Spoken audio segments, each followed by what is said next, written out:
Yo, what's good, everybody? We are back with another episode, SoundOn, with your host, Hollywood.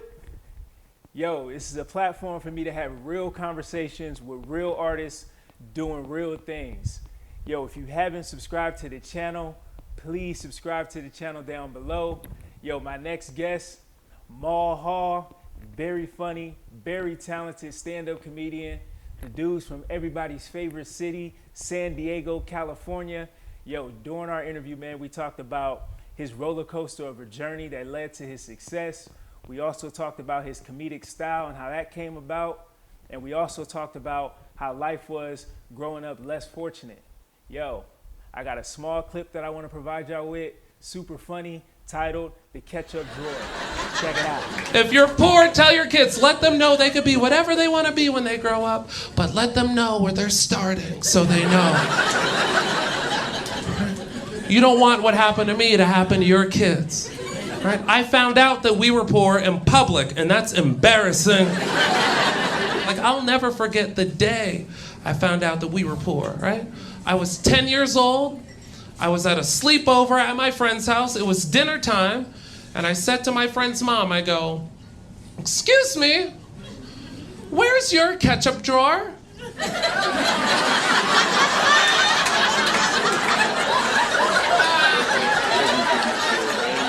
I'm just making sure everything's set up. Sound check. Can you hear me? You look good over there. Yeah, man. Where are you located? I'm located in Scottsdale, Arizona. Oh, okay, nice. Yeah, so I'm pretty much right next door. I'm originally from California, so. Okay. You're in San Diego right now, or? Mm-hmm. Okay, La Jolla. Yeah. No, I did shows in La Jolla. I live in basically central San Diego. Central. Okay. Yeah. It's called North Park. North Park is like the area. So what is that? Outside of Gaslamp, or? It's about 12 minutes from the gas lamp.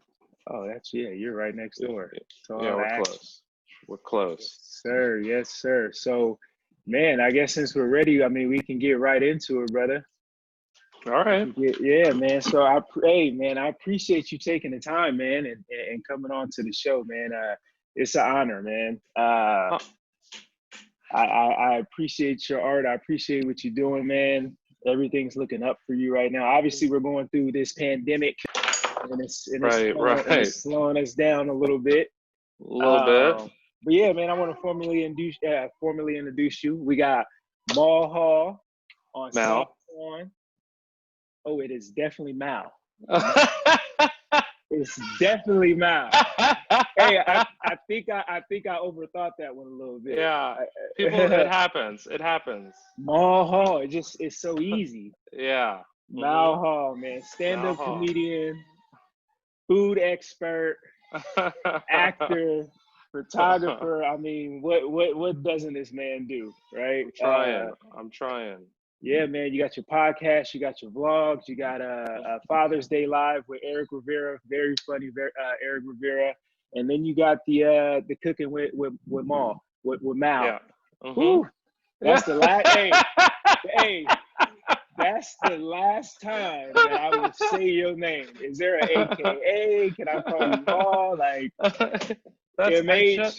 it's just Mal, man. Is it just that bad? Just think about Pal. Mal. Okay, that's easy. So I'm gonna make sure I get that pal out first. And don't worry about it. I like the name. People mess up all the time, man, and so I'm used to it. I'm glad I'm not the only one, man. Yeah, I've been brought on stage in front of like 5,000 people before, and the guy's like, "Coming to the stage, one of my best friends, Mal Hall." I'm like, come on, man. Definitely not your best friend. Yeah, exactly. Oh, man, that's hilarious. Wait, hey, man, so I'm glad I'm not the only one, man. That makes me feel better. Better. Yeah. I hate messing up people's names. I feel like that's like the worst thing. Yeah, it's all good though. Okay, then we're good. We're off to a rocky but good start. Yeah. Man, so bro, man, it's really, bro. So this just allows me. I create this platform really just to allow me to conversate with real artists, Mm-hmm. doing real things, right? Okay. I think there's like a lot of beauty in the concept of people being an artist, right? And listeners or fans tuning in, but they want to see more, right? So they want to know more about you, right? Like, what Right. else is there to know outside of the things that I see, right? Whether Mm-hmm. it's listening to music, whether it's going to your comedy shows, whether it's, watching movies, whatever the case is, the art form is expressed and there's more behind it. And this is where I allow you guys to shine, man. Tell your story, provide details to some highlight things that you talk about and stuff like that. Okay. But yeah, man, that's really the concept. That's what's to expect, man. I like to break right into the background, right? I like to kind of understand who you are. Obviously, there's only so much the internet will tell you. There's only so much Right. you can Google, right? Right. So you're based in San Diego. Based in Um, San Diego. Now, were you born and raised in San Diego? So I was born in Alabama, and then my Okay. parents moved me here before shortly after I turned 1. So Hmm. I just tell people born and raised in San Diego because why bring up the Alabama part? Yeah. Um, Like, so I've spent my entire life in Southern California. okay, dope. So, Yeah. man, it's a beautiful place there, man. It's Sunshine City, man. I love it there. That's home to me as well, man. And I What mean, part of growing up, California? What part of California are you from? so I was born in Los Angeles, Martin Luther King Okay. Jr. Hospital. Yeah, Okay. yeah, South Central. I mean, I've lived everywhere. I have family in, West Covina, all the way to Pasadena, to Rancho, to Newport. Like, I'm sprinkled everywhere throughout the Right. throughout the state, even Northern Okay. California as well. So, I'm familiar with it up and down. So, Yeah. I mean, growing up in a place like LA, right? As a young kid, you see a lot, you experience a lot. It's really fast paced, right? So I want to Hmm. know kind of where the idea of stand up even stemmed from. Like, where did you grow up like a class clown? I mean, you have 4 siblings, right? Right. Correct me if I'm wrong. Right. Okay, I'm all the I'm the brothers. oldest. I'm the oldest of 4, so there's 3 boys and 1 girl. Oh, dope. Okay, so you grew up Yeah. with 3 brothers. So I'm sure that was Yeah. interesting. Hmm. Um, so yeah, so take me back there, man. Take me back, growing up and kind of what was your environment, because I know a lot of that stems from what you do now, right? That's Right. usually Right. the case with a lot of folks. So I want to go back to that point and talk about some things that maybe you experienced, growing up, and how did it kind of stem to what you do today? Okay. So my parents, my Hmm. father is Black, my mom is Asian, she's Japanese, and we lived in San Diego City, like proper, until second grade. Then in second grade, my father is kind of a hippie, so he decided he wanted to farm all of our food, and and so he That's moved. actually pretty dope. It's dope in theory. In theory, for sure, Yeah. So for he sure. moved. With zero farming background. He moved all of us out to the country, about Mm, 40 miles east of like San Diego Metro, and okay. we grew up in a little town called Potrero, California, which the population is Mm, 656. To this mm, day, it's under 1,000 people. So I grew up wow. from second grade through Hmm. high school in this little town, and so that's kind of shaped my outlook on the world just as like a human. I Sure. have like very small town values, but obviously, my mom did a really good job with like helping us with school and helping us think that this town isn't everything and you have to think beyond this, and Mm, that's sort of like um, allowed us to dream.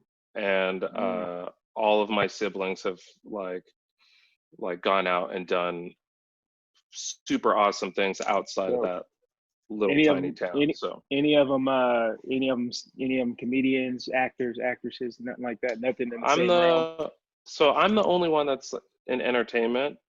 Okay. Um, my younger brother, it's 2 years younger than me, Mahira. he was trying to do some acting and modeling for a little while. We lived in LA together, and I don't think he's doing that anymore. But everybody else is just like, everybody went to college and graduated. My sister just got her master's. Nice. I'm the only one that dropped out of college. I dropped out of college to become a comedian. Yeah. And sounds about right. Yeah. and yeah, so that was the, you know, that's kind of what it was like growing up. We just grew up in the country, so small town country sort of upbringing. Parents got divorced when I was 9th grade going into 10th grade. Pretty rough divorce. And so I did basically my entire adolescence with my mom. My mom raised like the 4 of us after that. And yeah, so that shapes a lot of my comedy. Now is like being a man that was like essentially raised by a woman. And I'm sure being the oldest too, it kind of gives you like a sense of responsibility, right? Definitely. Yeah. Like everything kind of stems from that. So like all the cooking stuff that you mentioned, I had to learn growing up because my mom was working. So I had to have certain things prepped for her, so when she got home she could finish making the meals. So I learned a lot growing up. And stand-up wasn't like, I wasn't a class clown, which is like a common question people ask, like, were you funny in high school? And it's like, not really. Like I was a nerd, dude. I was in all the advanced classes. I was like the AP guy, because that was my mom's Asian. So we were raised like with that Asian mentality of like, you're going to become a doctor or something that makes a lot of money. So you better be doing your studies. So it was just school and basketball. That was it. That's like all I focused on. And I was like kind of shy. And then I had a friend whose parents were kind of absentee, so he got to do whatever he wanted. And he recorded Eddie Murphy Raw off of like Stars or something, HBO. And he brought the VHS tape over to my house. He's like, you got to watch this. And granted, at the time, he's like, I think he was probably 8th grade or something, and if he was 8th grade, I was like freshman or something. And he's like, you got to watch this. And I was like, okay. And so he left, and I'm like starting to watch it. And my mom heard the music, like the intro music. What is the intro music?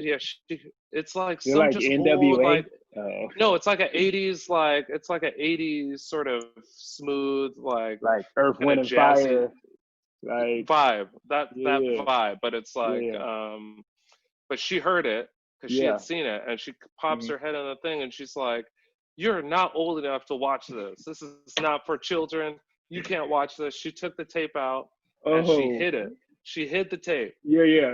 And I'll never forget. This is like what got me into it. So like a few weeks later, like maybe a month later, my mom wasn't home, and I just like accidentally found it. And I was like, oh, well, what is so bad about this? And I watched it. You was searching for that. You accidentally. Honestly, it was, I was like, oh shit, there's that tape. And I watched it, and I was like, yo, that looks like the coolest job ever. You get to ride in a limousine. That's first of all. We were poor. I was like, you get to be in a limousine. That's dope. And you just make people laugh for an hour, and then get back in that limousine and do, whatever you want. Do it all over again, and do it all over again.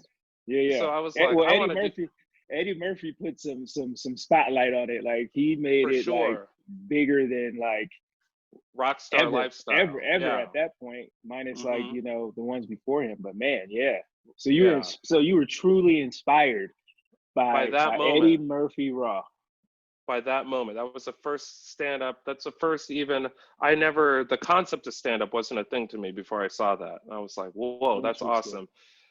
But granted, I wanted to do that. I was like, that looks dope, but was not funny, was not like class clown, wasn't like a speaker in any way. And so I just sort of tucked it in the back of my mind and sort of focused on school and stuff.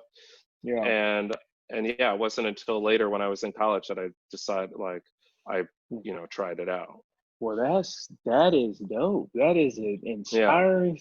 So you saw Eddie Murphy in the red leather pants, and you were like, "Hold on, Yeah. who is this man?" Yeah. So What is this? were you into comedy or stand up before that time? That was literally Mm-mm. the first piece that you saw. Literally the first time, and I don't think I watched stand up again until Last Comic Standing after that. Oh, Like the first season of Last Comic Standing. Oh, wow. Is like That's the next time I had become aware of comedy. Like, I didn't grow up. So we grew up in the country and there was no TV. Like, we didn't have cable or even regular TV. So the only media that I saw and consumed was through like VHS tapes that we would order from the library and whatever I saw at school. And then I had an aunt that would take us to go see the Disney movies when they came out, and that was a big deal to go to the movie theater and see a movie. But outside of that, I had a what could be described as kind of a sheltered upbringing. Like, I didn't see a lot, man. Me and my brothers would, like, we would run around. We grew up on 600 acres of just like woods out in the mountains, and we would just go out and try to catch snakes. That's like what we would do for fun. This sounds like a very similar story to a lot of people that I speak with. And it's interesting to me, just, I mean, it just kind of makes sense to be like truly inspired, you know what I mean? Because you're obviously limited, right? So you know, your mom's like, you know, she's cutting it short. Like, there's only so much you can watch. There's only so much you can consume. So like, it's not like you're just sitting there all day, every day, studying and you know, wanting to do this and wanting to do that. Yeah. But for you to just be inspired by that one piece, and if to hit home, and now you're currently doing that, like that's a very inspiring, dope story. And it makes sense. Like I like, you know, but it's always cool to try to see where it stemmed from, you know, because there's always some sort of backdrop to the true art, which is super dope. You talked about all these things that you didn't have, you know, in this small town, but you forgot to mention that you did have the ketchup drawer, though. Yeah. I was trying to figure out how I was gonna get that in there. The ketchup drawer, boy. Yeah, man. Oh, man. we for sure had the ketchup drawer. That one hit home for me, bro. Oh, thank you. I still have a ketchup drawer to this day on the left side of the fridge, ready to go. Yeah. And I still got the rich man bottle too. Yeah, for sure. Like, Crazy. I mean, I think that if everyone that grows up with a certain background, if you grew up with like a little bit of struggle in there, you have a ketchup drawer at your house, even though you're doing better now. Like, I get my ketchup from Costco, so I have the bottle and the thing, but it's like, I already packed it up, but I have a jar, one of those those big ass jars from the fair where you like guess how many jelly beans. And you gotta like the one you gotta like push the joint that comes out like a soap like a soap. No. Oh. It's a glass jar that I put all of my ketchup packets in. Oh. So I still have, like, I'm still collecting the ketchups. Like, if we get takeout from anywhere and there's ketchup or soy sauce or whatever, I'm putting it in this thing. Because when you grow up a certain way, you don't throw stuff away, man. That's like, why would you throw that away? It's the idea of making it stretch. Yes, is what that concept is. Making it stretch, man. That is a real rainy day struggle. right there. Yeah. Hey, man, that is a real struggle, man. I was like, man, this dude right here, I'm gonna like this dude. I was like, the ketchup drawer. How did you discover that piece? How did I discover what? That bit. How did you see that? When did you just see it in your research, or? Oh yeah, man. I saw it. Yeah, definitely in my research. You have it highlighted on your YouTube. Yeah, and it's just, I mean, and then the title of it just kind of stands out to me, and I was just like, the ketchup drawer. What is this? Yeah. And then you just go into it, and I'm like, oh man, this dude is different. I love it. He's a different breed. I love it. Yeah. Man, just research, you know, basic research. But that's another thing that I do too. Like, I don't, you know, I make sure that, you know, I come prepared and have a sense of who you are, right? Yeah. you know, and also have a sense of, you know, knowing the things to bring up, the things that's important, the things that are, you know, that needs to be talked about. And Right. the ketchup drawer is definitely one of them. Yeah, that bit is so like, it's so special to me because I stumbled on that. So that's like a story that I would tell at family get-togethers, like about, you know, like, yo, do you guys remember how poor we were? Like we lived all the poor stuff we used to do. And one, like I toured with Angela Johnson, and we were at, I forget where we were exactly, but I just remember going like, I don't want to do the same like set that I've been doing. So I'm just gonna go up there and see what comes to me. And I just accidentally started telling that story on stage, and it killed so hard the first time I told it. And it wasn't even fully formed, like, you know, beat for beat. And I was like, yo, that I never thought that would be a joke for my act, and now it's like the joke that I have to do every time I go to a new city. This is like a great introductory joke, you know, that speaks about me and my family, but also connects me with people. And the thing about it connecting with people is like, you can, like, even thinking of the simple fact of like going to other people's homes that are kind of in the same living situation as you or whatever, that drawer is there. It is there. And if it's not, I'm in question, bro. Man, I can't even. And then for the ones that don't know anything about it, they come to your house and see that, and it's weird to them. Right.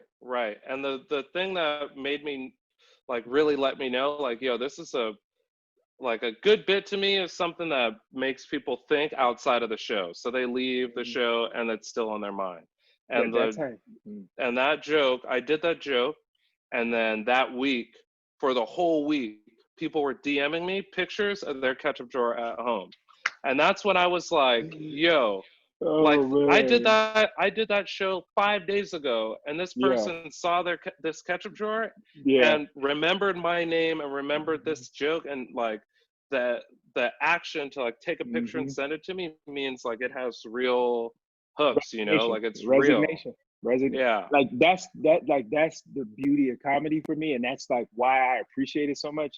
I mean, I've been watching comedy since I was like yay high, you know. I think I saw Kings of Comedy in theater, you know what I mean? Like, I saw that too. Yeah, you know what I'm saying? Like, I was inspired. You know, I watched all the Def Jam comedies, you know, when you know, Martin was hosting, when Adrian Crockett was, you know, a small fry, you know, and like Chris Tucker wasn't even Chris Tucker. Like, I was like inspired by the art. You know, I wasn't really inspired to be a stand-up comedian, but like I was just inspired by the art, right? And it's just so dope, you know, to have that resignation. You know what I mean? Something to feel. These dudes like made me feel like I'm him. Like I live the same life minus, you know, the celebrity status. So like that's super dope that you can do that. And that's what I find the beauty in what you guys do, is that you can literally touch somebody's soul 5 days after sitting down with you at a stand-up show, and then like, yo, your ketchup bit was dope. Like, check out my drawer. Like that's dope. That's dope to me. It's wild, man. Yeah, it's wild. How important is that for you? Like, how important is that for you to come up with things that helps you resonate? Is it something that comes naturally, or is it something that like that's thought out? Well, I mean, to answer your question, that's huge, and that's like what I go for. Is like trying to find like the funny in the truth, you know, like trying to find like real moments that connect with people. And I think it's the hardest way, because it takes time. Like these stories don't like, it's not like they all work the first time and it's like done. I'm just telling you a story. It's like it takes work. But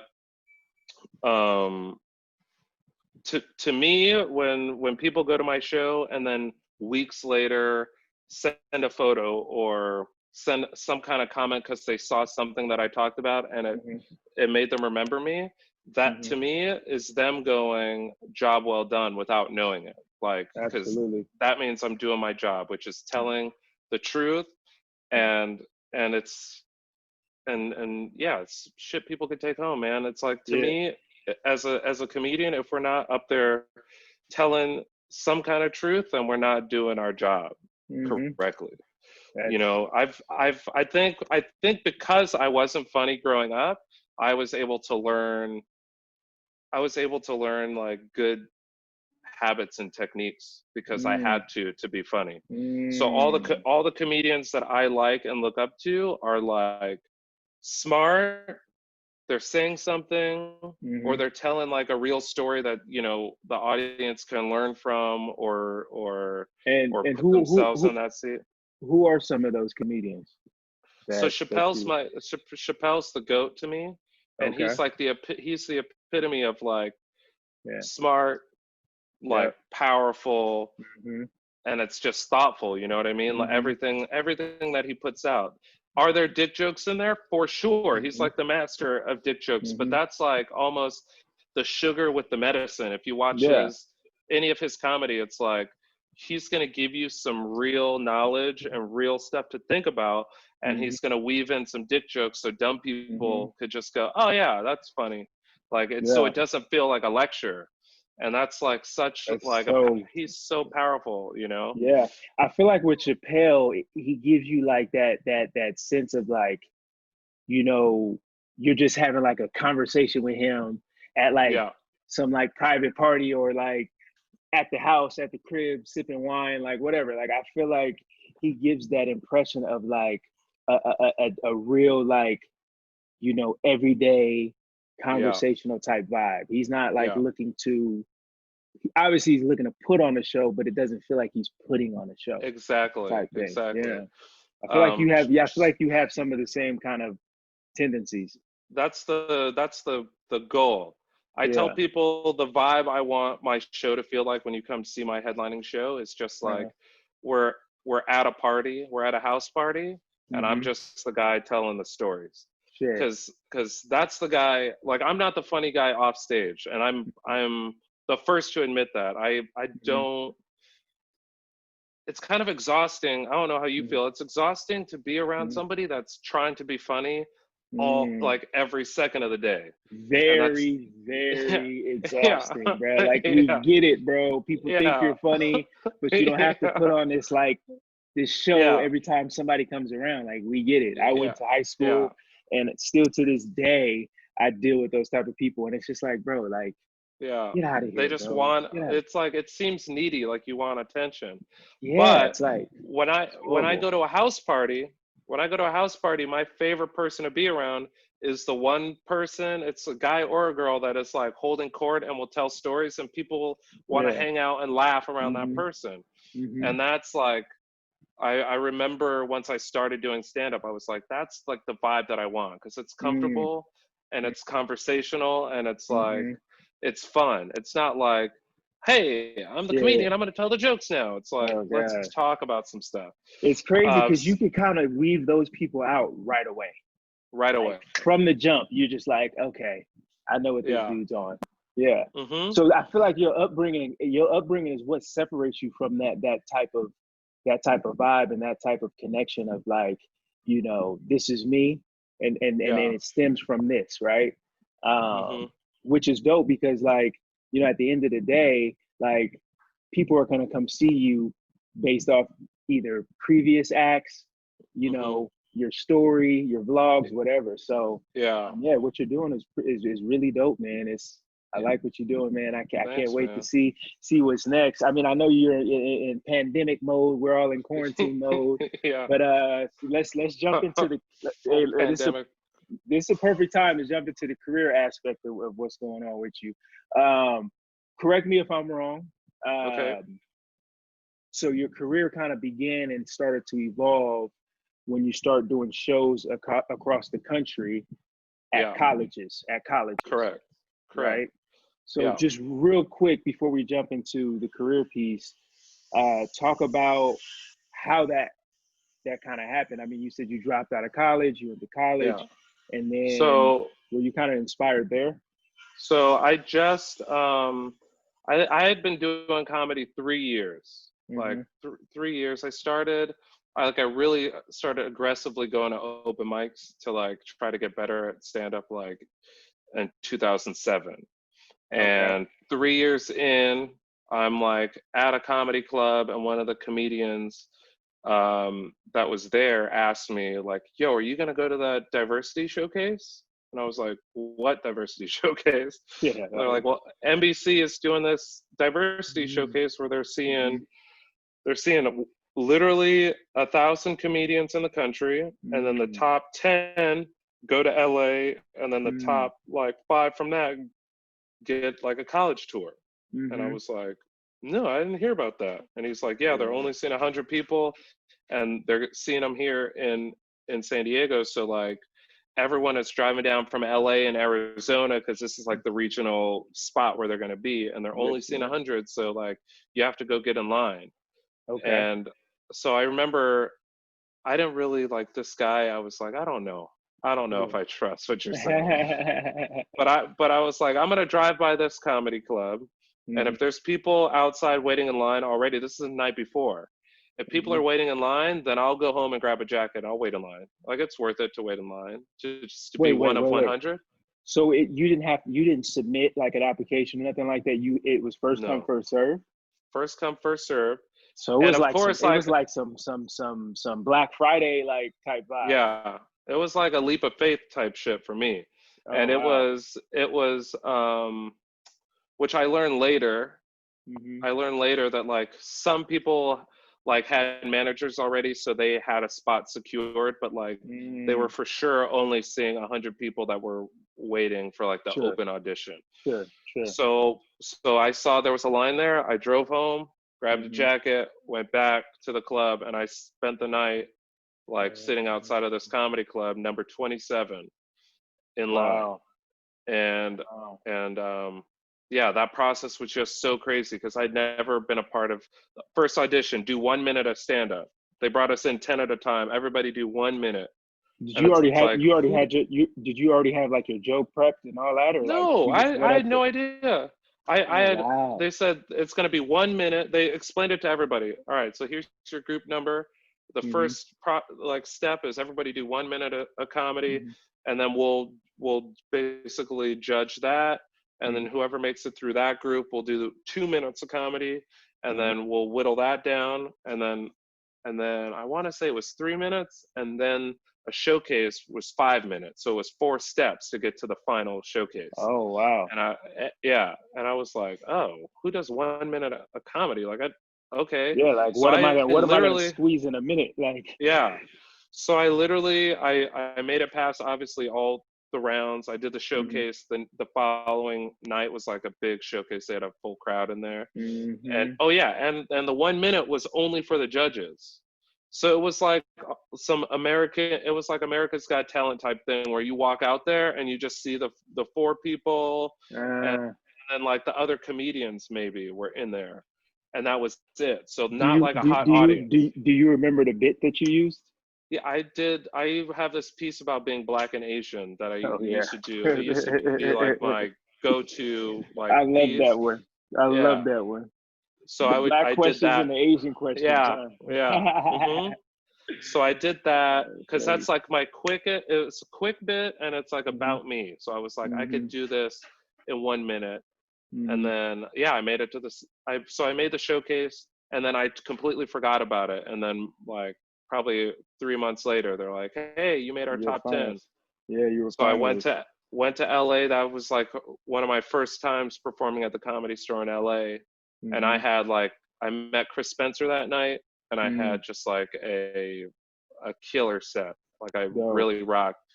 And then from there, they were like, oh, you made our top 5. I made the top 5. You're going on a worldwide branded college tour. Not one, but 2. Yeah. I'm going on this NBC Stand Up for Diversity college tour. And it was like basically the rest of the next year. So I was working 3 part-time jobs at the time. And then all of a sudden it's like, yo, I'm going to be gone for a whole week because I'm just flying to this city, driving 4 hours to do this little college, driving back, or driving to another city to do another college, go to a different airport, fly to another city. I was just doing colleges. And it was like, it was pretty awesome, like way to see the country and like meet people. A lot of my followers, I think now, are like some of those people I connected with 10 years ago, basically. And it's like, how was that experience, man? I mean, from being somebody who was in college, experiencing that vibe, dropped out, did this audition, became a finalist. Yeah. Did you get awarded to go perform worldwide to a setting you just left? Yeah.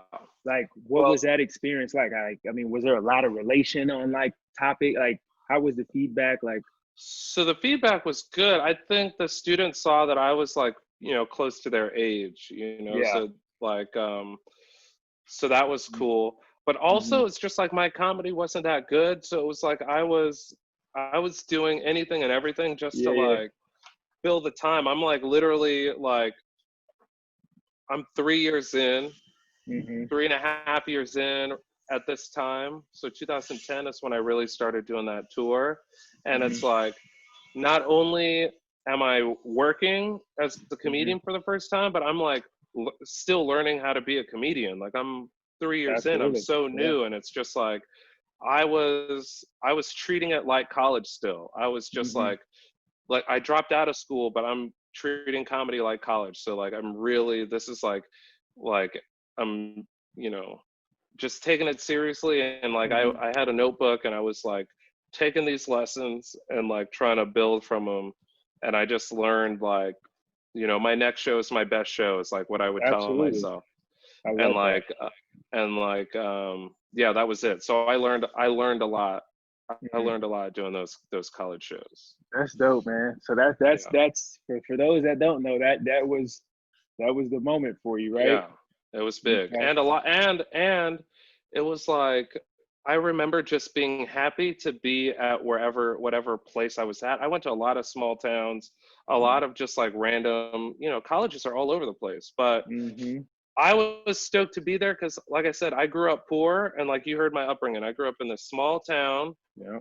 We didn't have money, so we didn't go on vacation or go anywhere. So for me, I felt like it was paid vacation every time. Like I'm getting to go to all these cities that I've only heard about or seen pictures of on the internet, and now I'm in this city, and like there were some like 4-hour drives. Like I'd rent a car and just drive for 4 hours. And to me, I'm like, whoa, how lucky am I that I get to see all of this? Yeah. Like all the country. Inspired.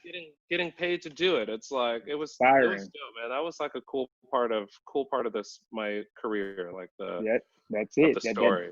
That is important. That is the important piece, man. That's why I wanted to break into that, because I was just like, yo, this had to just like stem from something. It wasn't just like, you know, he just started touring college shows. Like there has to be some sort of transition piece into that, right? Yeah. So this is directly from the website, from your personal website. For those who don't know, you have a personal website that keeps tabs on tour dates, on your vlogs, on your podcasts, short bio. And this was from the short bio.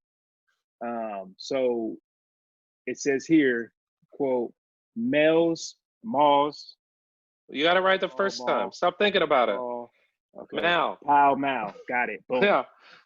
See, I was avoiding saying it again, but now I felt it. You're like, he has a website.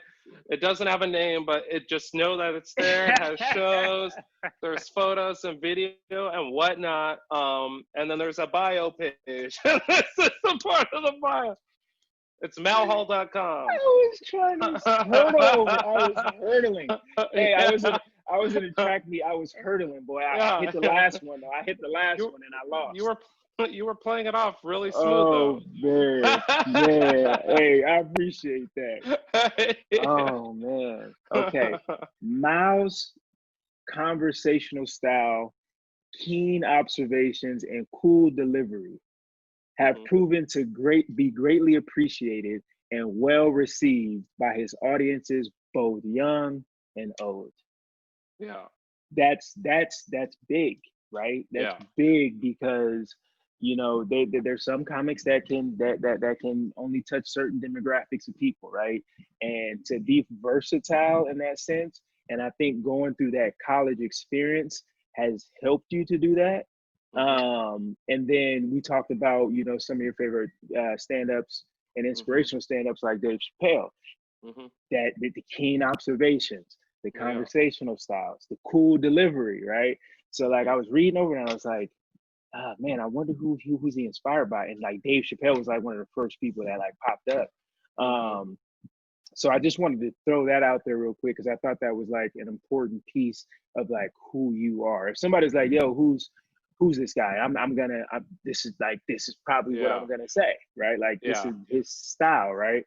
And it's got you to where you're at now, man. And how have you, I guess, to break into a little more of that, how have you learned to kind of be consistent and to kind of make sure you hit these specifics, right? Like how do you go about keeping that wave? So I just noticed, I think from being a nerd and being kind of shy growing up, I was always an observer, right? So I would look before I spoke every time. I was, I'll be the guy in the corner just sort of checking everything out, and then I'll say what I have to say. And I think I learned doing stand-up that like comedians, like we all talk in the back, like how's the crowd, who's in there, what's it like, and very early on I remember people going like, oh, there's a lot of old people in there.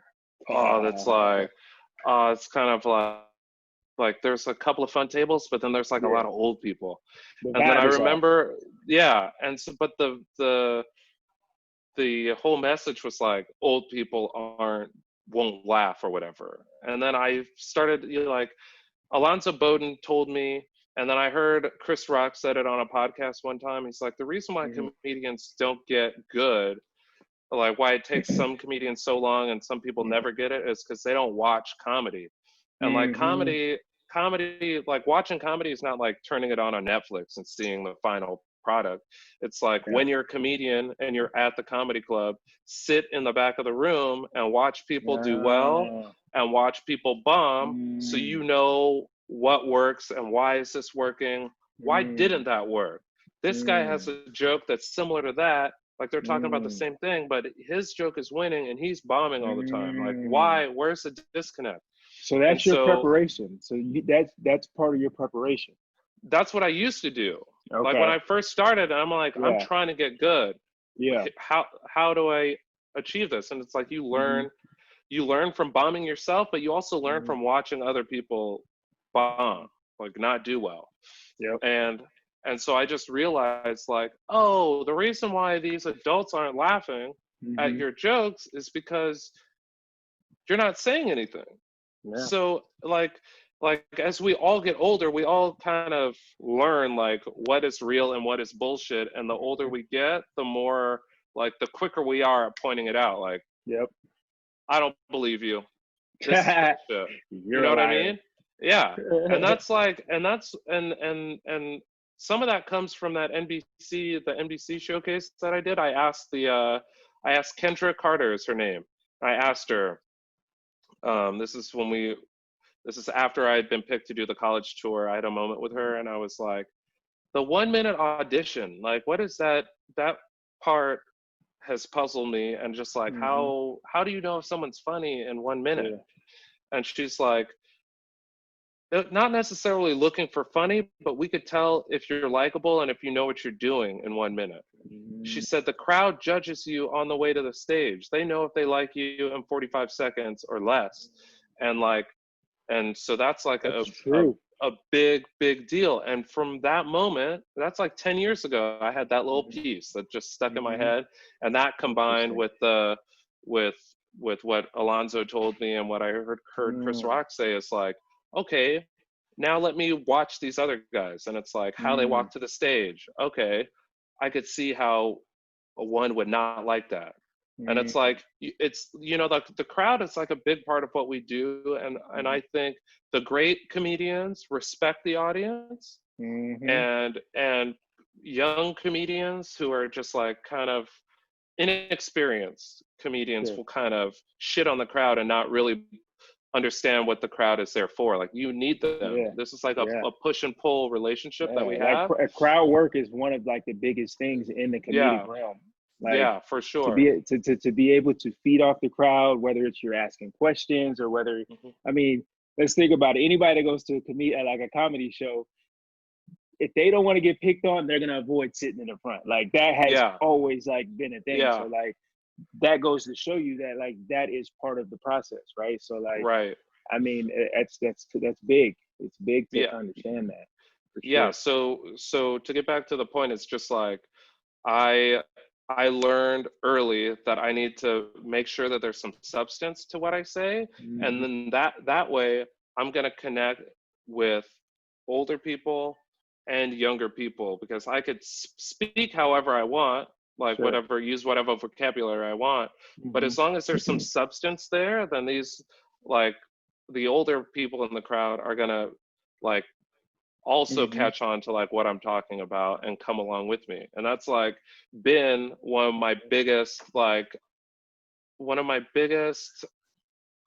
honor is the wrong word, but I love it after a show when old people will walk up to me, like old man, like World War II old man, old women, same thing, and they'll walk up and they shake your hand and go, "I enjoyed your comedy, young man." And it's like, it's like awesome. The word is appreciate. Yeah. Thank you for your show. You were funny. And it's like they've seen a lot, and it's like awesome. I was able to make them laugh and all these other people laugh, and I'm doing something right. Dope, man. That's dope. I love that, man. Great story. Yeah. So you said Alonzo. You brought up Alonzo. Yeah. Right. So I want to talk about a few people that you've worked with. Now, they say you've toured the world. So you went from touring, right? So you went from touring, colleges nationwide, got that experience. Talk about the transition. Okay, so you worked with the likes of Angela Johnson Reyes, right? Joe Coy. Okay. I'm glad you picked that up for me. I definitely about to drop the ball. Joe Coy and Alonzo Bowden, like those three are like the main ones. So like Angela, that's like my girl right there. She's the one that's funny. Like super funny. I met her, another just random story. I worked in radio. Yeah. And she was in San Diego to do some shows, and comedians will come to the radio station before the weekend to try to sell tickets or whatever, promote the shows. And somebody told her like, "Oh, Mal does comedy. You should have him open your show." Yeah. And I was like, definitely not ready. And she goes, "Okay." So I hosted a weekend of shows for her, and it was like, cool. And I didn't know her. Like we didn't meet. I was still shy, so I did my time, and then I would like hang out by myself. And then like you fast forward 3 or 4 years, I moved to, I think I was living in LA, or I was just in LA doing spots, and she dropped in, and I saw her, and she's like, "Oh, you're still doing comedy?" I was like, yeah. And she's like, "Well, we should work together," and we exchanged numbers. And then slowly we built this friendship and this work relationship, man. And that's how I went around the world. Like we went to Australia, Japan, Guam. How was it like going back to Japan? How was it going to Japan? I mean, amazing. Being Japanese. Amazing. Japan's the coolest place on the planet, dude.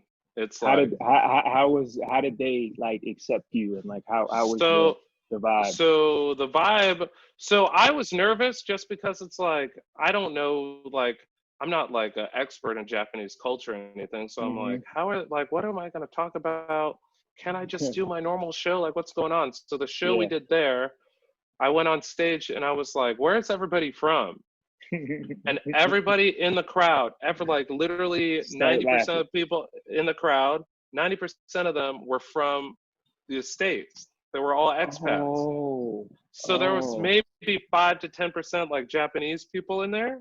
and the Yeah. rest of the crowd was just like Americans. So I was like, Oh, dope, okay. dope, Okay. dope, dope, Okay. dope. So I'm just gonna do my show, and Yeah. it'll be fine. And so I Yeah. just did my show. Like I thought about it like a normal show. That's But dope. culturally, just like when you go to Tokyo, it's like imagine New York City, but like clean. You know what I Hmm. mean? Imagine like all the food that we had there was like the best we've ever had in our lives. Like it's such a Hmm. precise like culture based on honor, and it's just Hmm. like it's dope. I I really love it. liked it. Yeah. So you said Australia. I mean, you went Australia, everywhere. Guam. Yeah, How I've long was the been. tour? So the Australia tour was 3 weeks. That was Hmm. like or like 3.5 weeks, basically like a month we were there.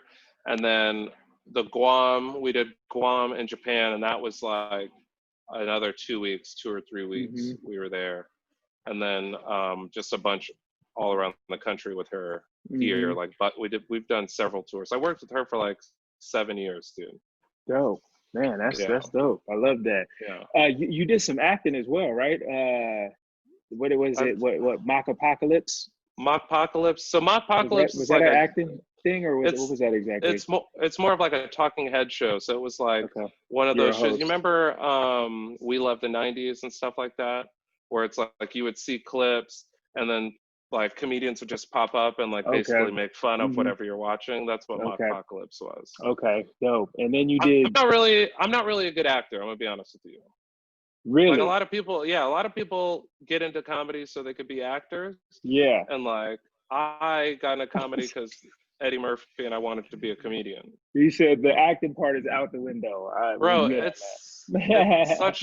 such a skill. It's like such a like those actors that are good are so talented, Hmm. and I have respect for them, man, because it's like Hmm. so hard to be able to lose your entire self and Man. become this character that you're reading on a piece of paper, and Yeah. I just can't do it. Like my Yeah. dream is I would love to act in some projects, but to Hmm. do it like how Kevin Hart does it, which is like, is he acting Insane. or is he just Kevin Hart on every single He thing that you see? just It's kept just like, so the goal is to get as big as Kevin Hart, yeah, and whatever you do is Kevin Hart. It's yeah, not like, yeah, Kevin Hart the comedian is Kevin Hart the actor, period. yeah, Like for sure. he branded that. Hmm. Dope. Yeah. So and then you did some offbeat Refuse Hmm. TV. That was some Um like man on the street hosting job that was super fun. Yeah. Dope. You've been a regular on Improv, Comedy Club, Hmm. Laugh Hmm. Factory, Yeah. right?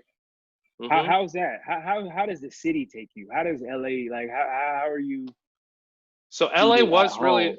LA was really hard at first, Hmm. and then it's like I think it's harder when you don't have your own voice, you know what I mean? And Mm, LA is like it's an entertainment town, so they have a very keen taste, they know what they're looking absolutely. for. And the best of the best are there. And Mm, so it's like you really have to have a strong voice and a strong like stage presence, otherwise you will get forgotten. mm, And I think once I learned that, it was like it became easy. But it's like one of those things with any art, it's trial and error, just really like putting in the work to learn like why hmm, isn't this working, hmm. and figure it out. And So, but LA, yeah, it's great, man. Yeah, how you liking the podcasting? I love it. I Yeah. co-host a podcast with Candace Thompson, who's a hilarious Okay. comedian, and it's called The Struggle, and you can The find it on struggle. iTunes and Oh, Spotify. And I'm about to check that out. basically, yeah, we basically go on there and we just talk. So before the pandemic, we would Uh-huh. have comedians and actors come on and just Hmm. talk about something that they struggle with, almost like a therapy type Hmm. situation. So it wasn't like we were looking to have a good conversation more than making sure it was funny all the way through. But Sure. Yeah. the funny would always come because we're talking to Mhm. comedians. But it's like, what Naturally. are Naturally. yeah, so what are some serious things you're struggling with? And it was like Hmm. from very heavy serious topics like self-doubt. Like I struggle with Mm, self-doubt, what was one of them, and we're like, well, what do you think that stems from? And it's like, what are some examples? And just like an hour conversation about self-doubt, which in turn would make me think about like, oh yeah, I think I've dealt with a little bit of this too, and just like eye-opening stuff like that to like other people that came in that were like, I struggle with snacks, and it's like, okay, it's I can't stay out the fridge. Yeah, the pantry is like, calling my name. Yeah. So then we had a full conversation about like which snacks and why, like, and then talking about which, that would stem to like the conversation goes everywhere, but it's like, I'm gonna have to check that one out. I didn't see that one. I saw the one. So the one you had with Eric Rivera, I saw a couple episodes of that. Father's Day Live, and then Father's Day Live. I saw the vegan queso that you made. Like, I saw. I was tuning in. I didn't know you had another one. I'm gonna have to check that one out. So the Father's Day Live is that's gonna become a podcast. So we're working on turning that into a podcast. Right now, it's just like a live stream on Facebook and YouTube that we do on Thursdays. So you actually have an episode dropping today, right? Episode today, we're gonna have Robert Kelly on there with us today, hilarious comedian. Dope. But that one, Father's Day, we talk about just dad stuff because we're both stay-at-home dads. Yeah. And we love it. And that's hold that thought, because we're gonna get into that. Hold that thought. Yeah. I know the concept. Yeah. So Father's Day Live is like it's an awesome one. You should check it out. I love it, man. So you got the vlogs, you got the YouTube, you got. So right now you're focusing on trying to stay creative and try to stay busy in these serious times, right? I was asking these questions, to people that I bring on to kind of see where their head's at, because I knew that this is what it was going to become, being, I guess, being kind of secluded in this space of not being able to do the things that you normally do. What are you going to do to further your creative side and your career or whatever, right? And I think this is really cool that like you're involved in a lot of things and you're trying things out. I mean, I'm sure these are things that you've never even thought you would be doing or imagined, right? Right? Like you got 2 podcasts, you got blogs, you got I love it. If you're staying busy, that means that, like, to me, sitting back and watching that, I'm like, okay, this dude's like, he's serious, and he's also trying to stay busy, and he cares about everything that he's doing. So super dope. Man. I love it, man. You got a lot of things going on. You have a lot. You've done a lot. I'm loving it, man. Appreciate you, sharing those stories with me. Super dope stories. Man. We got 2 cool little segments that I put together for you to kind of wrap up the interview. But they're definitely cool, fun. Something I put together. So this one is called Let's Talk About It, right? Okay. So it's a pretty simple concept. It's a Q&A, but I just kind of like, I thought I had to put a little vegan queso on there. You know what I'm saying? You like that queso turned out pretty good. I would definitely make it again. It looked pretty fire. I'm not gonna lie to you. I was like, it was weird, but it was good. I was like, hold on, where's my chips and dip for this? I need the chips for the dip. Oh man, that was funny, bro. You was like, yo, am I too close to the camera? Am I good? So that was my first time or second time using like my the full camera setup for to shoot the live, and it's it was much harder. What camera are you using? Here. So I have the A7 III. Sony. Oh, okay. Oh, you have the whole setup. You got. Yeah. Okay. You came proper. Man. You came correct. Self-investment. Basically, man. Yeah. People are sleeping on that self-investment, man. It'll pay its dividends. I mean, these tools are so cheap. It's like you might as well just get it and start learning something. Man, just get to it, man. It's amazing where it takes you, bro. Buying a simple laptop, a simple camera, like it will take you to places that you never even thought you would be going. Like buying things that are completely relevant and okay, but like you would never thought you'd be doing it. It's crazy. For sure. So question and answer, bro. So you can answer this, you know, in a short, real quick, straight to the point, whatever, how you want to do it. But these are like cool questions that I came up with. Okay, so okay. We talked about this before. What is the toughest part about your job, minus the traveling? I mean, you know, obviously that's a no-brainer. And what is the best part of your job?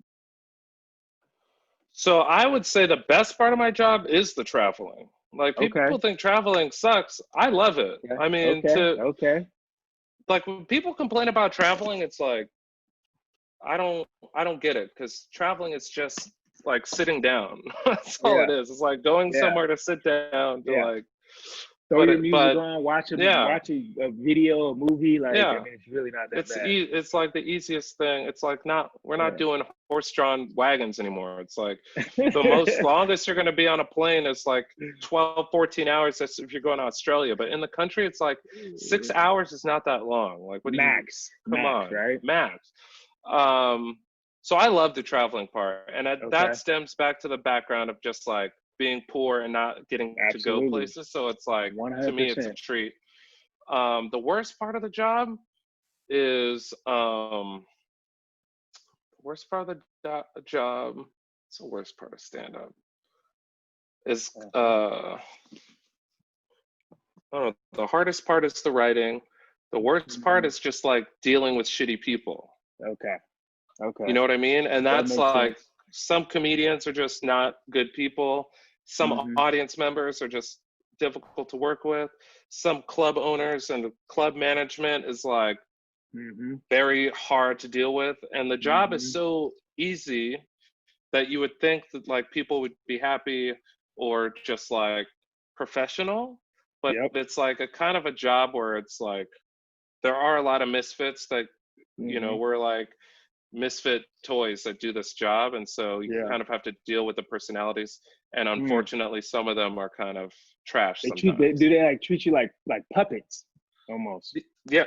The people at the venues, if they're not good, like there are some club owners and managers that treat you like a professional. And then there's some people that treat you like, look at man, you're just here so we could sell these drinks and this food. So like just another comedian, just another guy walking in, another guy or girl. Okay. Yeah. That makes sense. Okay. So next question. So outside of, hold on, mic check. I got you. Mic check. Cool. Okay. So outside of the obvious, right, which is, you know, making sure you're providing for your family, the money's coming in, you know, you got congratulations to your son that you brought into this world, your beautiful son, that you love and care about. You express it all the time. What keeps you motivated outside of that to continue to show up and put on a show? What keeps me motivated, man? I just love it. Yeah. You know, that's like, I want to be great. Yep. That's what it boils down to. It's like, I want to be great. Like when I'm not around, I want people to like, not dead, but like if I'm not around and people are talking comedy. let me make that clear. Yeah. I'm alive and well, baby. Yeah.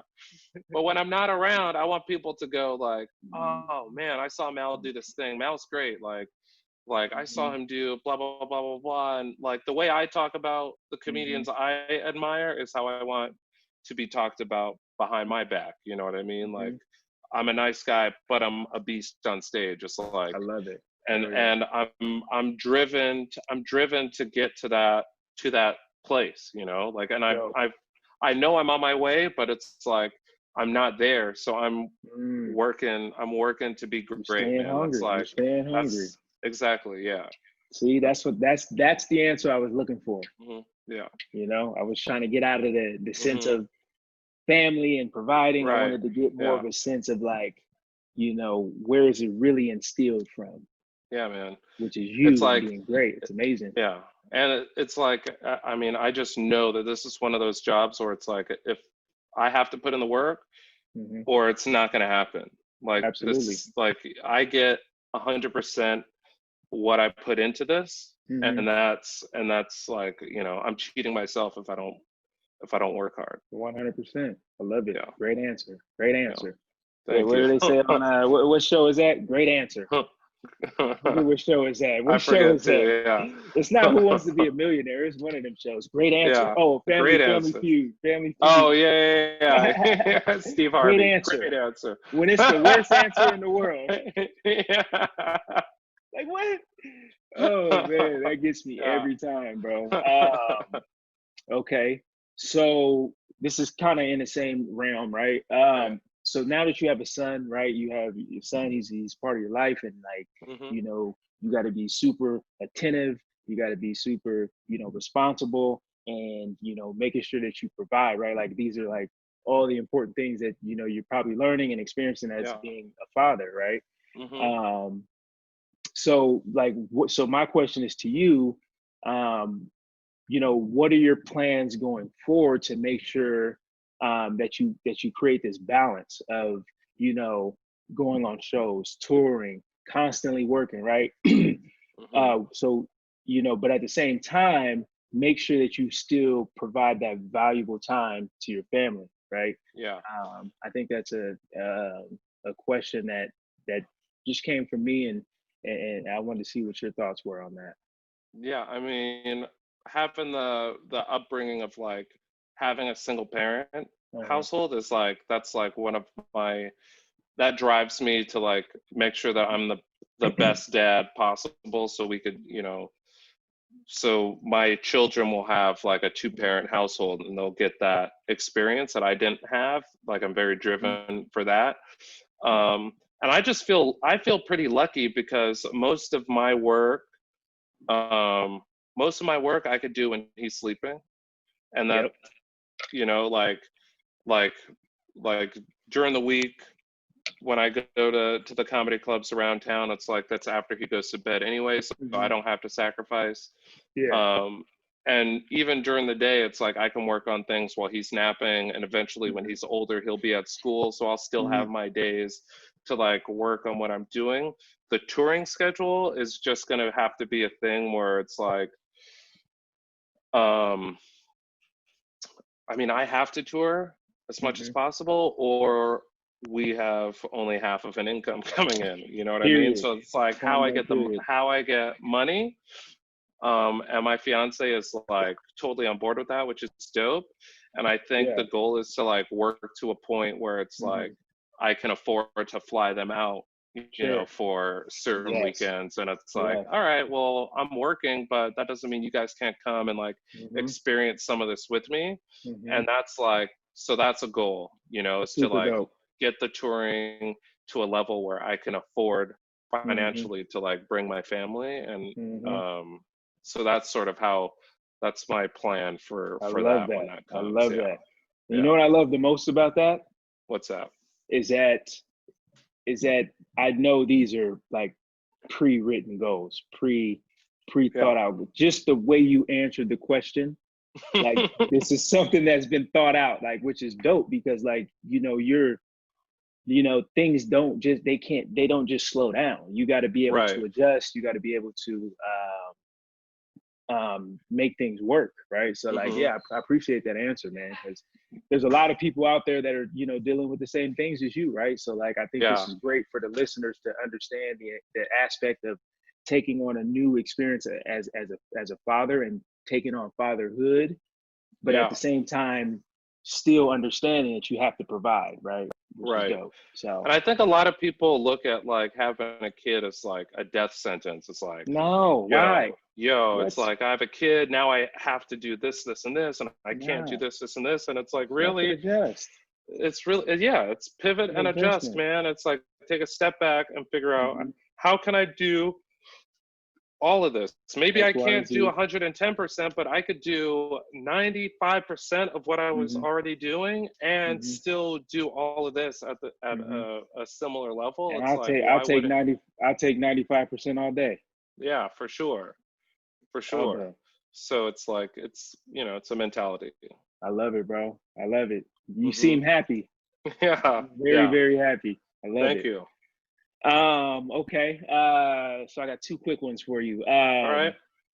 Have you always been funny, or is this something that came out of nowhere? So, like I said, I wasn't the class clown.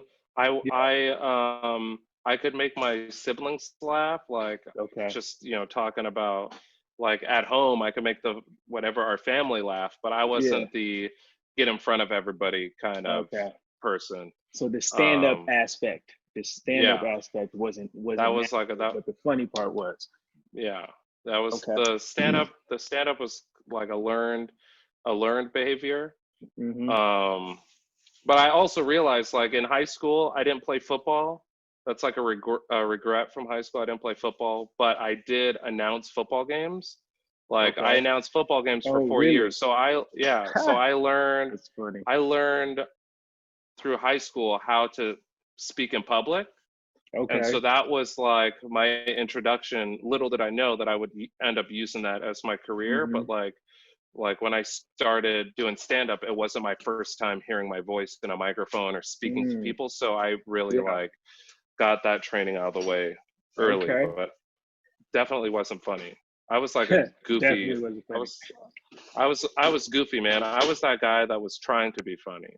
You was accidentally a nerd. Yeah. Accidentally. I was for sure a nerd. Okay. Last question before we get into the next segment. Mm-hmm. What is your favorite pair of Jordans? You didn't think I was gonna catch that? I saw you in the Concords. I think you might have been in like the infrareds. I don't know. Yeah. Yeah, I see you out here. That picture was actually dope that you took with the little graphic image. I think it was like Jordan and like some Concords with like a water splash, and then I was like, okay. Yeah, so the Jordans, I'm like, I think a lot of us have an appreciation for Jordans. I couldn't afford them growing up, so like the Concords is my first pair. That was my favorite pair. That was like the first pair of Jordans where I was like, what are those? Great pair. Those are the Space Jam Jordans. Yep. And so now I think, what's my favorite pair, man? I have the infrared sixes. How many do you have? Let me count them. I got 1, 2, 3, 4. I have 5. Okay. 6. I have 6. Okay. I have the Concord 11s. I have the Bread 11s. I have the all red 11s, and I have the Concord 11 lows. And the infrared, yeah. You got some heat, boy. And then I have the Travis Scott ones. I got the Travis Scott ones. Did he send them to you personally or no? No, I'm not. Come on, man. He didn't give you the friends and family? Nah, I got those on the sneaker app like everyone else. Those are fire. I love those. Yeah, and I got the. You like the 4s? I like the 4s. No, Travis Scott 4s, the blue ones. I like the blue ones. Yeah, I know what you're talking about. I'm not a big fan of those. I like the Travis Scott 6s. Or 6s, and the ones. Yeah, those are dope. But I think my next pair that I really want to get is some 3s. I want some 3s. I love the 3s. White 3s. I love the 3s. But yeah, I'm having. Well, yeah. What's your favorite? My favorite are the 1s, the 3s, the 5s, the 6s, the 9s, the 11s. Like those. Yeah. Like anything less than 14 or anything above 14, you can forget about it. I'm not a big fan of those above 14. But I do like the 14 black toes, or like that's on my list. I want to get the all white with the black toe 14s. I think my favorite is either the one, like the 1s are becoming my favorite, but my favorite is the 4s. Yeah. The cement 4s are sick. So how you stood in line for that diversity comedy show, I stood in line for the original Spike Lee 4s, the black, red, and white ones with the little Spike Lee on the back right corner. I stood in line for those, and I stood in line for the black cats. Do you wear them? I don't have them anymore. I don't have no, I wore those out. Completely out. Okay. But I got the original drop of them, right? So this is when I was in I think I was in like middle school or freshman or whatever. Yeah. And I literally woke up at 4:00 in the morning, stood outside the mall at 4 a.m., 5 a.m. They opened the doors at like 6 or 7. And then you had to stand in line for another 2 hours to get into the store. So like, that was, never again. Yeah, dedication. Times has changed. Yeah, for sure. I wanted to throw that one out there because I see you always rocking it. So this is a perfect time. I'm trying. This is a perfect time to get into the next segment. So this one, so let's speak on it. Is this one? This one's called Let's Speak on It. So what it is, real quick. So what I did is I went through your Instagram. I didn't go too far, but you have a lot of fans, you have a lot of followers, right? You have people who like see images or see settings or whatever, and they're kind of curious of like what it was, what's the experience, what the caption means, like whatever, right? So I think it's really cool to kind of dive into that from a social. I love that. Yeah. Right. Yeah. So we could go in chronological order. Do you want me to go from the oldest pictures, or do you want to start at the newest? Whatever you want, man. Okay, I'm just gonna go in the order what they gave me. Hopefully I don't gotta send you these and you remember. Yeah. You definitely gonna remember this one. So this one was 2 days ago. You were at the Comedy Store, right? You were with my guy, Leo, Mr. Leo Flowers. Yeah. Guy. I love Leo. Guy. Man. Shout out to Leo. He gonna see this. When you see this, shout out to Leo. Yeah, love Leo. You were there with Zoe Funny. I've never heard of. Oh, Alonzo. That's Alonzo. Yeah. Yep. So this obviously was. So you titled it. It felt so good to be back at home. So you were at the La Jolla Comedy Store, right? This was 2 days ago. Yeah. Right. So it felt so good to be home, right? Yeah. It felt so good to be home. I also feel like it felt so good to be back to doing what you were doing. Yeah. That's what I got. So I did. Yeah. So I performed in front of a live audience 4th of July weekend for the first time since February 22nd. Wow. So I had taken, over 4 months off from doing stand-up, and then the club hit me up, and I was initially booked to do that weekend. And I figured, all the shows are just going to be canceled. And they're like, hey, we're opening. Because everything's slowly opening in California. At that time, they were opening for small group gatherings, I guess. And I was so nervous just because I have the family now. And I was like, I don't know if it's going to be safe or what. Yeah. And then just going down there and getting on stage and getting that feel again of live stand-up. It's like our career as like live performance doesn't exist in a pandemic, you know what I mean? So it's like we lost our job, but we lost our career too. So it's like standing up there just felt like, I'm home. And that's the comedy club that I started in. And so it just felt, that's what it was all encompassing when I captioned that. So to get back to get back to what you were doing and the way you did it like that was like a feeling that was unmatched. Yeah, for sure. Okay. Lou and I both talked about it. We're just like, this feels so strange to be out here, just like considering everything that's going on, but it feels so good to like just be on stage. It's okay. I love that, bro. I love that. Yeah. I knew there was some more meaning behind that. See? Yeah. That's why I picked that one. So this one was March 2nd, bro. You were in Maui, Hawaii, right? You actually did a vlog to this. I saw that vlog. It's pretty funny. Yeah. By the way, from the balcony, that rainbow going over whatever that was magical. I was like, yo, I need to get to Hawaii ASAP. Like, dude. That's my spot. Hell yeah. So you titled this one, Just Eat Your Pie. Mom loves banana cream pie. She hates my social media process. So in the video you were talking about your mom's funny, by the way. When she was in the kitchen, she was like, he takes the picture like this. hey, bro, it always making sense to me, bro. And then I saw the video on Instagram. It's like, eat your pie. Like, every mom's like, yo, hurry up and eat your food before it goes bad. Like, yo, that moment was just so dope, because it's like Leota's pie shop on Maui is like my favorite. Like, every time I go to the island, like once I get off the plane, we go straight there and we get the pie.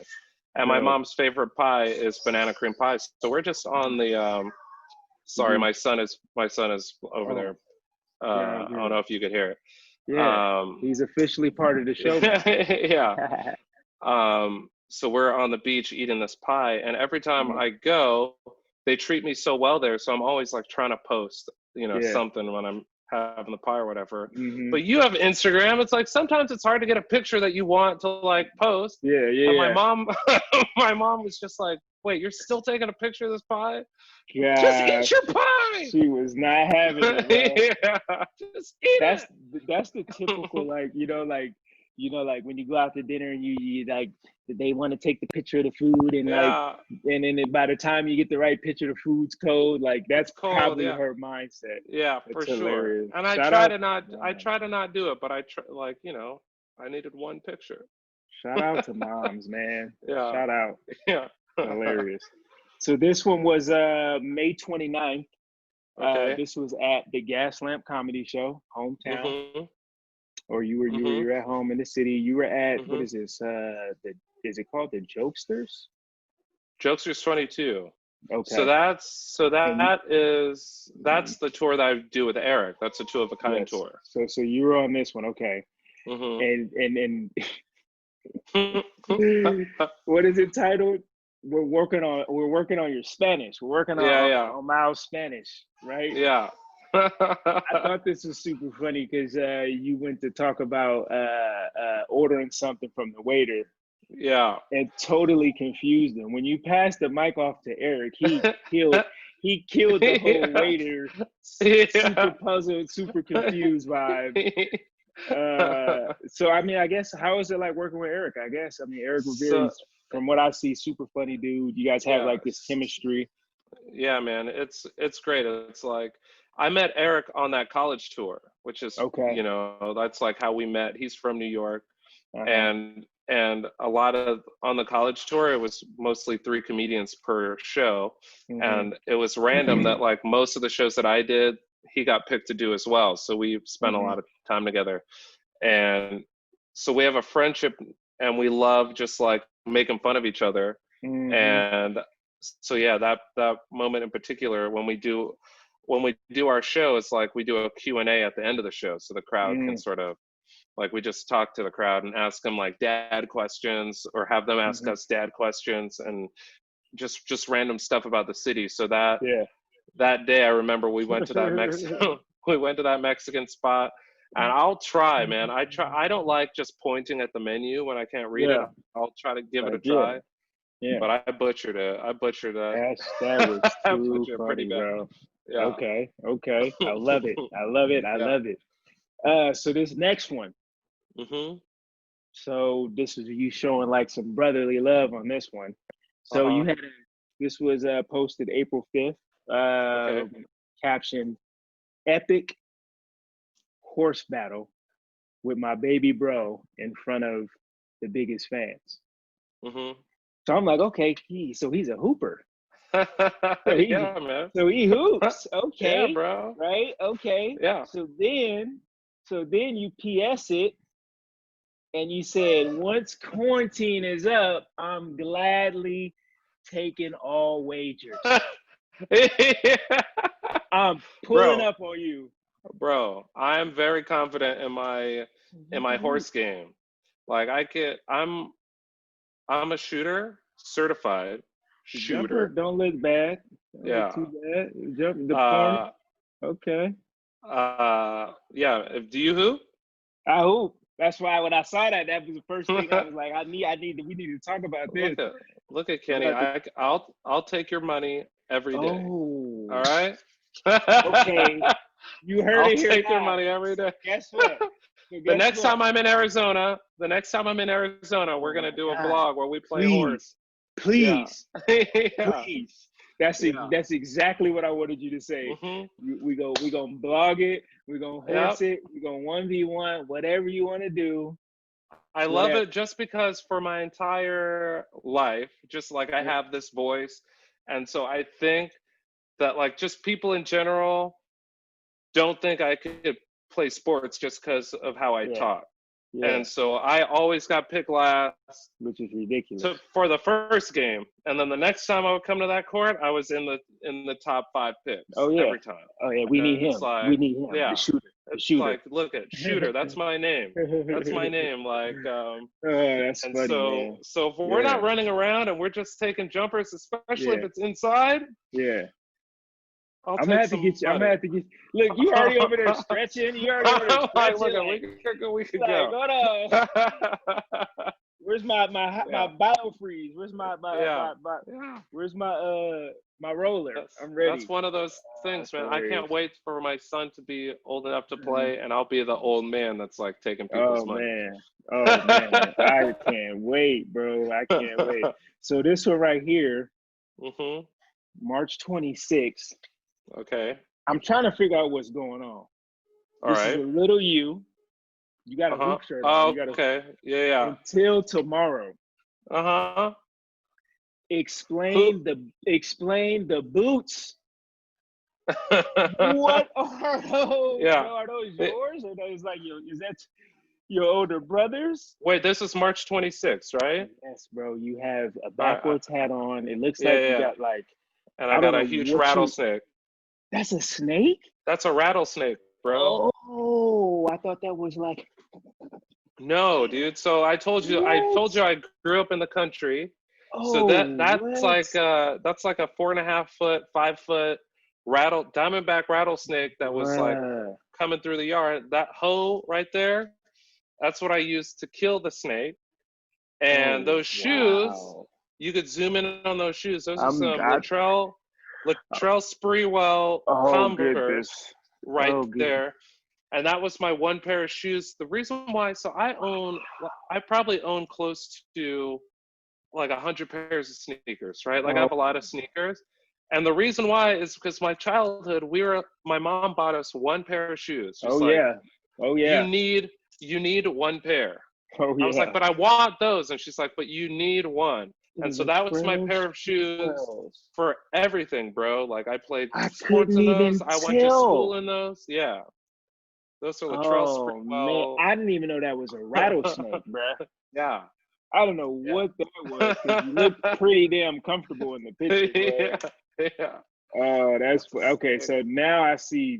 Yes, I see the funny. I definitely see the funny. Okay, I love that picture. That's dope. Okay, we'll finish it off with this one, right? So this was June 21st. Happy Father's Day to all my cool dad friends. Glad we was able to have this journey together. So you have a list of a bunch of guys in here that you call your friends, cool dads, etc. So I guess my question to you on this, if I was to look at this, what has that experience been like for you to experience? This is your first Father's Day, right? So technically this was my second one because Lena was born June 1st last year. So Father's Day was like, he was like a little baby, but this was like the first Father's Day that like, it felt like more of like it felt like the first Father's Day because I had put in a year of work basically with him. But it's cool, man. I feel blessed that I live in San Diego now, and it's like a lot of my friends from high school are like are having kids too. Like we're all going through this like this entering this chapter, this stage of our lives all at the same time. So we get to go through the trials and tribulations together. And I feel for people that have to start a family and their family's not close to them, or they don't have like a community, because it's like community is key, man, to like go through a lot of stuff. Like without being able to just bounce questions off of someone like, hey, this is happening, it's super weird, like I don't understand why, blah blah blah. Did this happen with you guys and your kid? And it's like, yeah, and we did XYZ and that worked, seemed to work for us, so like you could try that. And it's like, it's invaluable, you know? Yeah. 100%. And especially just like I said, with my childhood not having like the best father figure in the house, to me, to have a community of dads that are like happy and proud to be dads is like everything. It's so cool because it's like, you know, together as a group, it's like we can, you know, make it different for our kids. It could be great. It could be great. Nothing more, nothing less. Be great. I love that. Yeah. So that was a great way to end that segment, man. Yeah. Well, man, I mean, we touched on quite a lot, bro. We got through everything, man. I mean, amazing, bro, sitting down with you, man. I learned a lot about you, man. I learned a lot about a lot of things, man. That's why I appreciate doing things like this, because there's always something that I can take from sitting down with different individuals, man. And one of the things that I could take from you is, you know, doing the same kind of thing that I'm doing, finding ways to stay motivated, right? Yeah. Looking at the bigger picture, right? Seeing the light at the end of the tunnel. You know, someday I'm going to be planning, you know, to have a family, right? And trying to organize my life and calculate my life on making it work, right? So that's, you know, that's cool to me to understand what you're going through now. And yeah, man, I did like, so I truly appreciate you coming on at this point. Thank you, man. Yeah, man, I wish the best for you. I love everything that you're doing. So where can the people find you? And how can they find you?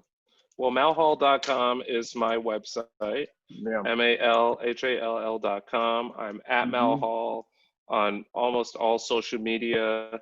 And then YouTube is Malhall TV, and that's where I have my vlogs and I do the live streams with any of my live streams are right there on YouTube. And yeah, that's where you can find me, man. You can find me posted up at the house too, because it's a pandemic house. Posted up. Yeah. Straight bricks. Yeah. So the website, I mean, the website literally gives you photos to everything. So cool. If you Google Malhall, I'm like the first like 10 pages too. So you can do that too. Yeah, it's easy. YouTube, you got your YouTube, everything's going on YouTube. Make sure you guys tune in to the Father's Day Live. Father's Day Live every Thursday at 5 p.m. Father's Day Live. Okay. And then Cooking with Mal, how often do we see that? So the Cooking with Mal sort of fell off. Just I forget what happened. Something fell off, and I have to pick that back up. But I'm for sure gonna either be doing Cooking with Mal live, or I'm gonna start doing pre-produced Cooking with Mal like vlogs, and then just putting those out. It's like instructional cooking videos. Dope. Okay.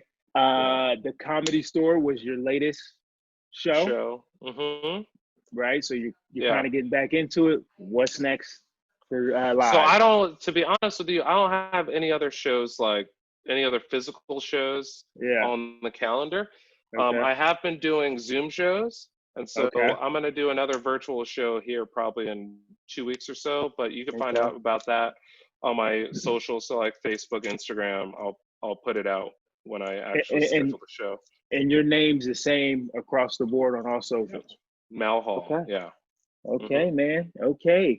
Well, is there so is there anything that I didn't touch on? Is there anything that you want to tell the listeners before I cap it off with my last question?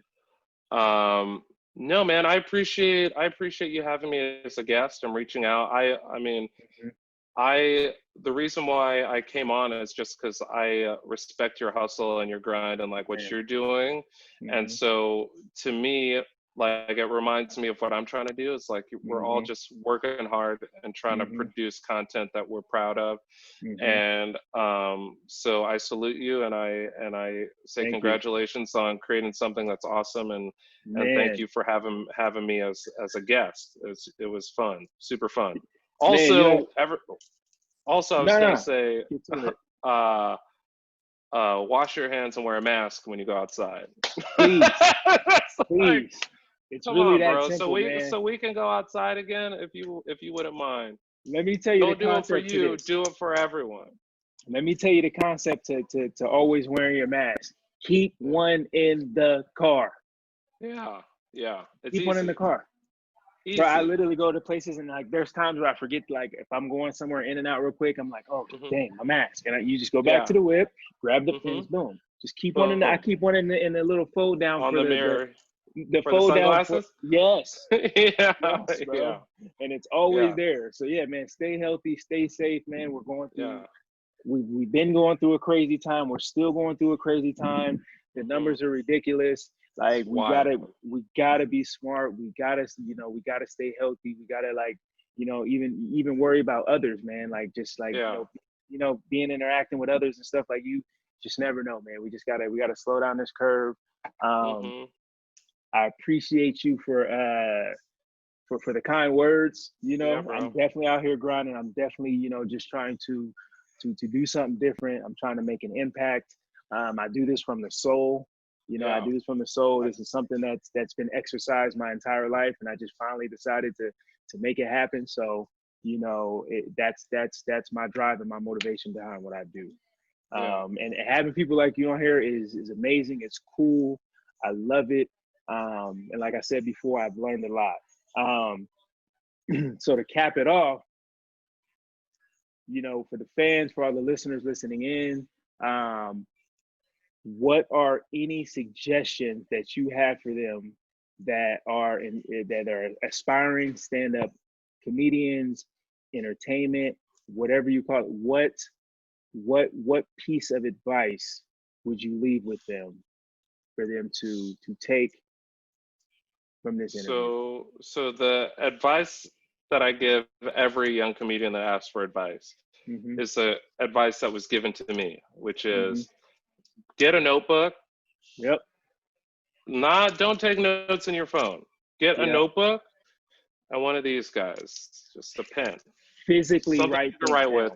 Physically write. For the first 4 years, I would suggest writing everything down. If you have to do a word for word, just write everything down, because you're gonna consume. You'll saturate your brain with everything that you're doing. It's like the phone is so impersonal, and it's like detached, and it's like can be a crutch. But if you're writing and thinking, it's like a better way to sort of remember your funny ideas. But write down all of your funny ideas, and when you write down your funny idea, do a bullet list under it of why it's funny and what's the context. Because I've got tons of notebooks that just have random words in there, and I don't remember what it was because I didn't write a detail of what it is. But get on stage early and often. That's like the number one piece of advice that all comedians give. It's like there's no way for us to practice. I can't go into the bathroom and just practice standing in front of the mirror. You have to get on stage and see how people receive your ideas. And if you believe in something, continue doing it. Work on it until the funny image in your head matches what's coming out of your mouth for the audience. And I love it. That's it, man. Keep grinding and learn from your mistakes. I love it. Yeah. What would you say having the ability to not fear to fail?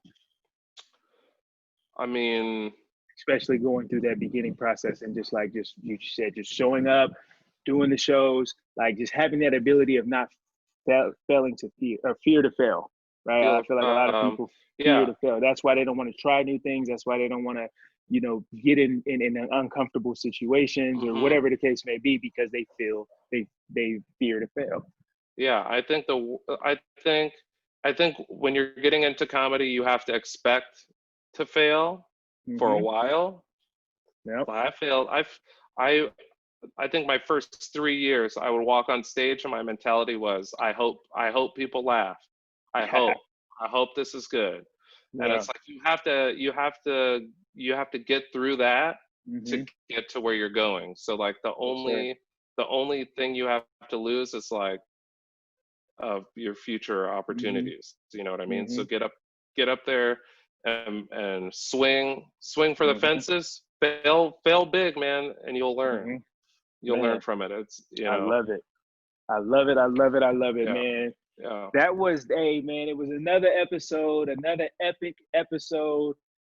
SoundOn with Hollywood. I had my guy here with me, man, Now Hall. And then I dropped it. Hey, man, I don't care. I appreciate it. Yeah. I feel like I know you now, man. Yeah. Hey, man, we friends now. We family now, Yeah, man. Anything you need from me, I'm here.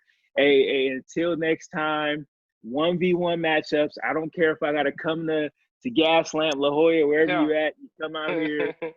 The next time you see us, we're gonna be live on a vlog. Yeah. Period. Get that $20 ready, man. I'll take it from you, Glenn. $20, man. Hey, man, we can start low, and we can shoot for the stars after that. Love it. Man, Love it. Appreciate you again, bro. Hey, take care of yourself. Take care of your family. Thanks, bro. We'll see you. You good. That's it, man. That's right. Y'all know the deal, man. If y'all made it this far, I appreciate you. If you're not subscribed, please subscribe. Yo, that was it, man. Mal Hall, super funny dude, super dope convo with my guy. Yo, I got a link in the description down below to keep up with all his content. He got a website where you can contact him directly, where you can see all his available content. Yo, that was it. We got more episodes to come. SoundOn with your boy, Hollywood. Sure, if you were white and you had a ketchup drawer, it's mayonnaise and ranch all in the back. White people always steal the jelly, too. They got jelly. Put the jelly. They're always at Denny's stealing the jelly. Get that jelly from that table. Get the jelly. Black people, it's barbecue sauce and hot sauce all over the place. And the honey packets from KFC. Get the honey. Bring the honey home. We'll make peanut butter and honey. Get the honey. Put the honey. Latinos, just Cholula and Tapatio everywhere. It's the ketchup drawer. I love that I can literally hear some of you guys catching your breath right now. I spoke to some of your souls for the last 3 minutes. Took a walk down memory lane. You remember your ketchup drawer. I like that.